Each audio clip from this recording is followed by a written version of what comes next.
नमस्कार. पुन्हा एकदा एका नवीन व्हिडिओसोबत तुम्हा सर्वांचं आपल्या चॅनलमध्ये खूप खूप स्वागत आहे. आजच्या व्हिडिओमध्ये मी तुम्हाला परफेक्ट फोरटक्स ब्लाऊजची जी पद्धत आहे ती सांगणार आहे. तर या इथे मी 32 साईज घेणार आहे. 32 साईजमध्ये फोरटक्स ब्लाऊजचं कटिंग पाहूया. तर या इथे ब्लाऊजची उंची आहे 13 + 1 14 इंच. तर इथे मी असं 14 इंचावरती मार्किंग करून घेतलं आणि इथे लाईन ओढून घेते. आधी आपण बॅक पार्ट कटिंग करणार आहे. शोल्डर घेऊया 5. अजून एकदा असंच मी 5 इंचावरती मार्किंग करून घेतलं. मुंडा घेणार आहे 5.5.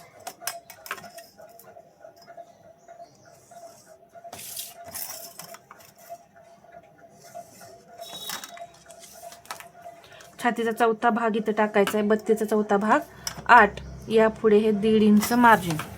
कंबर 26 इंच आहे, त्याचा चौथा भाग होतो 6.5. त्यामध्ये 1 इंच आपण टक्ससाठी 7.5 इंच घेतलं आणि हे 1.5 इंच मार्जिन. इथे मी हे जोडून घेतलं. आता इथे मुंड्यामध्ये मी आकार देणार आहे. इथून या पद्धतीने मी मुंड्याला आकार देणार आहे. हा आता मला उथळ वाटतोय, तर मी पहा असं थोडासा हा खोल घेतला. तर इथे किती आलेला आहे 1 इंच. तर 1 इंचावरतीच मी आकार देईन. आता इथं घेतलं मी 2 इंच गळ्याची रुंदी. पुढचा गळा 6.5 इंचावरती मार्किंग करून घेते. तर आधी हे पहा, हा झाला आपला बॅक पार्ट. आता फ्रंट पार्ट आपण तयार करूया. तर त्यासाठी इथे एक 1.5 इंचावरती डॉट द्यायचा, पॉईंट देऊन घेतला इथून आणि या पद्धतीने आकार दिला. आता इथं आकार जो आहे तो अर्ध्या इंचावरतीच येईल, कारण पहा आकार पण व्यवस्थित आले तरच तिथं मुंडा व्यवस्थित बसतो. आता इथे मी 2.5 इंच घेतलं. इथे बॉक्स तयार केला. गळ्याला गोल आकार दिला. इथून आपण हे शोल्डर असं डाऊन केलं. आता इथे मी क्रॉसपट्टी जी आहे 2.25 इंचच घेणार आहे. फोरटक्स ब्लाऊजमध्ये शक्यतो तुम्ही क्रॉसपट्टी जी आहे ती छोटी घ्या. खूप छान असा हा ब्लाऊज बसतो पहा. आता इथं 1 इंच मी वाढवलं. इथे मी 1.5 इंच वाढवणार आहे. इथे 1.5 इंच वाढवलेलं आहे गळ्याजवळ, इकडे 1 इंच वाढवलेलं आहे.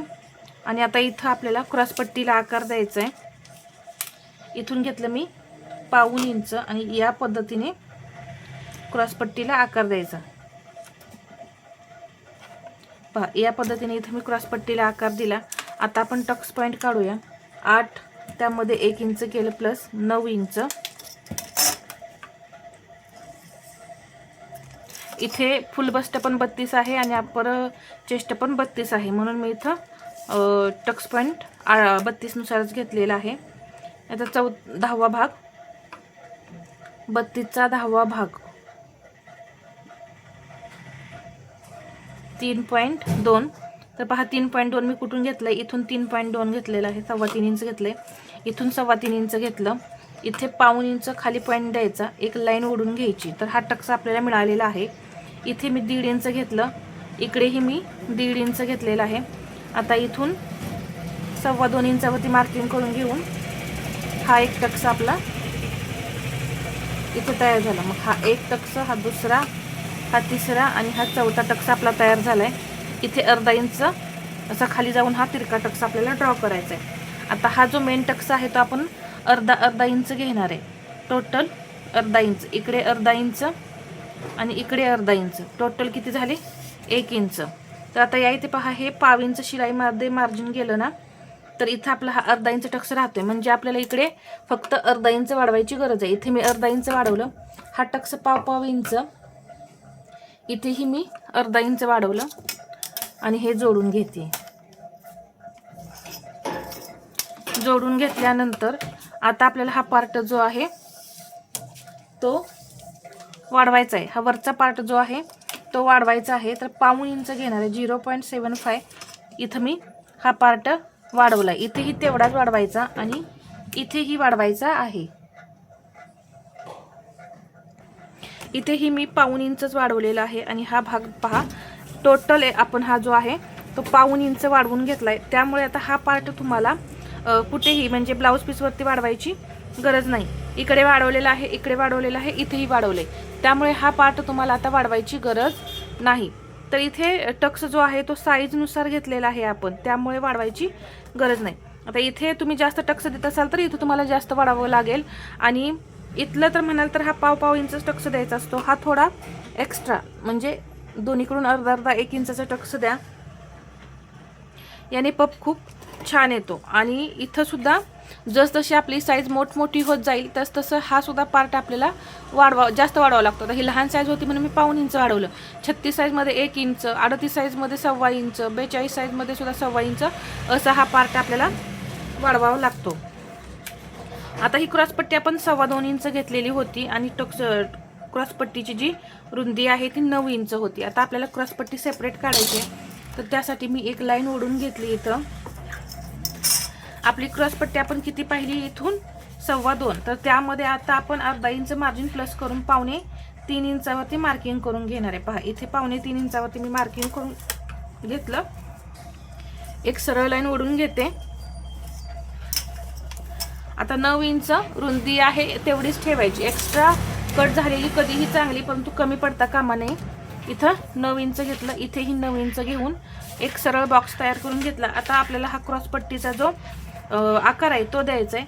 तर 1.25 इंच जसं आहे त्या पद्धतीनेच मी 1.25 इंच घेऊन असा हा आकार दिला आणि क्रॉसपट्टी तयार केली. आता ही क्रॉसपट्टी तुम्हाला कपड्यावरती कुठेही वाढवायची गरज नाही. आता या इथे पहा, इथे हे कटिंग कशानुसार करता काय म्हणजे असं आपल्याला कमेंट येते. तर पहा, हे जे माप आहे आपलं कधीही अप्पर चेस्टचंच असतं. म्हणजे आपण हे माप जे घेतो ते अप्पर चेस्टचं असतं आणि म्हणजे आपण जे कटिंग करतो ते अप्पर चेस्टनुसारच कटिंग असतं. इथं तुमचा पफ आता इथं कटोरी काढतो, कटोरी फुल बस्टानुसार घेतो. आता हा भाग जो आहे इथून आपण इथं घेतला तो सुद्धा फुल बस्टानुसार आहे.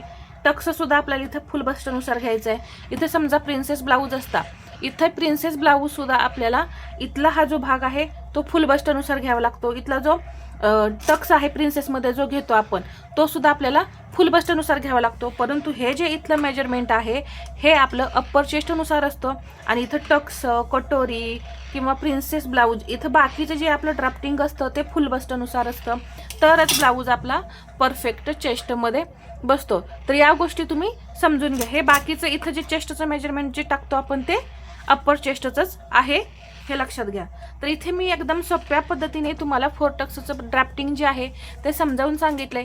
तर हा व्हिडिओ तुम्हाला कसा वाटला हे मला कमेंटमध्ये सांगा आणि व्हिडिओ आवडला असेल तर लाईक, शेअर आणि सबस्क्राईब करायला विसरू नका. धन्यवाद.